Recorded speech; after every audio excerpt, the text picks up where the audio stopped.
Ukiwa unaanza project yoyote ama unataka kutoa mchango wako kucontribute kwenye project yoyote ambayo inaendelea kwenye software development, kuna mambo muhimu ya kuzingatia.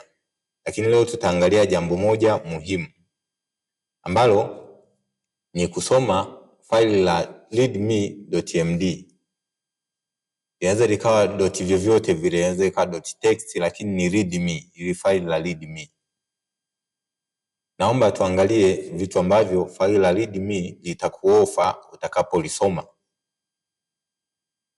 Kama tunavyoliona faili la readme, kwanza kabisa, kitu cha kwanza linachokuofa faili la readme, linakupa ni general blueprint ama overview ya project nzima. Itakupa kama highlight, maelezo machache ya kila section ya project.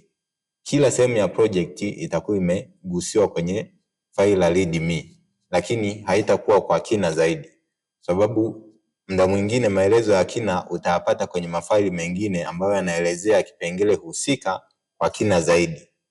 Lakini kama kipengele kina maelezo machache, basi utayakuta maelezo yote kwenye faili la readme.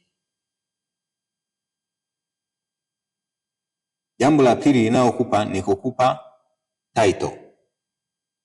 Title ya project kama ni project, title ya challenge kama ni challenge, assignment kama ni assignment, lakini inakupa title ya hiyo project nzima. Kwa mfano, hii project ni assignment, yani ni challenge ya katika mfululizo wa challenge za Isubi Academy kwenye semantic HTML. Sasa unaona kabisa title inakuelekeza kwamba semantic HTML challenge publishing an official university letter. Yani ukishaisoma tu hiyo title tayari inakupa picha kwamba hiki kitu, hii project inadili na nini, inataka kukamilisha nini, na chini yake utakutana na maelezo zaidi kuhusiana na hiyo title ama project husika. Lakini kitu cha tatu inachokupa faili la readme, linakupa mpangilio wa project. Nini kimo ndani ya project? Utegemee kukutana na vitu gani utakapoanza kunavigate kwenye hiyo project husika. Kwa mfano, kwenye hii tunatarajia ukutane na folder ambayo lina jina la challenge, lakini ndani ya folder hilo utakuwa na files na subfolders.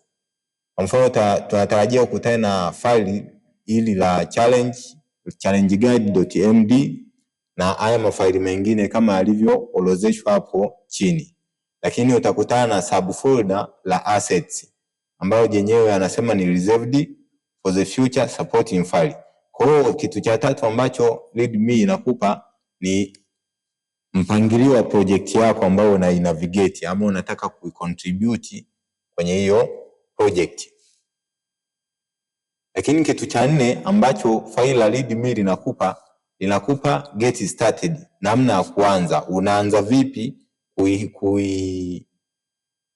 contribute ama unaanza vipi kuchangia kwenye project husika unayotaka kuchangia, ama unaanza vipi kuifanya hiyo project ambayo unataka kuifanya. Kwa hapa, kwa sababu ni challenge, unaanza vipi kuiattack ama kuijibu hiyo challenge ambayo unatakiwa kuifanya. Lakini kitu cha tano ambacho inakupa vitu ambavyo ni prohibited kuvifanya kwenye hiyo project, ama ni warning ambazo unatakiwa kuwa curious nazo wakati unaendelea kuhandle hiyo project.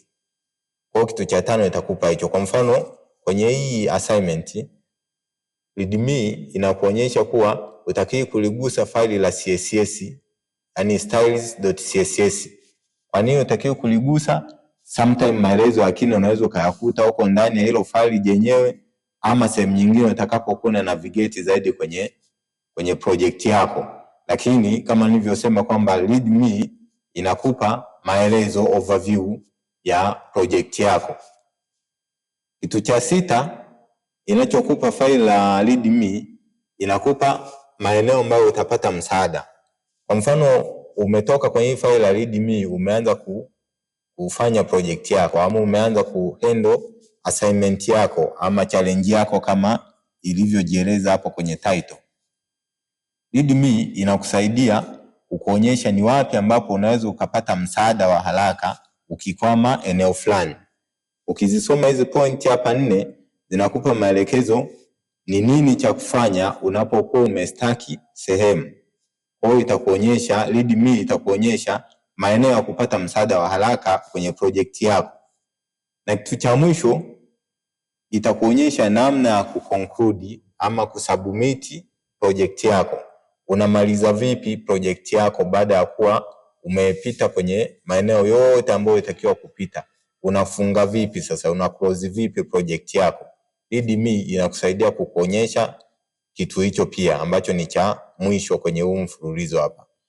Muda mwingine Readme inaweza kukupa vitu vingi zaidi ya hivi ambavyo nimekueleza hapa, lakini basics ni hivi ambavyo nimevieleza hapa.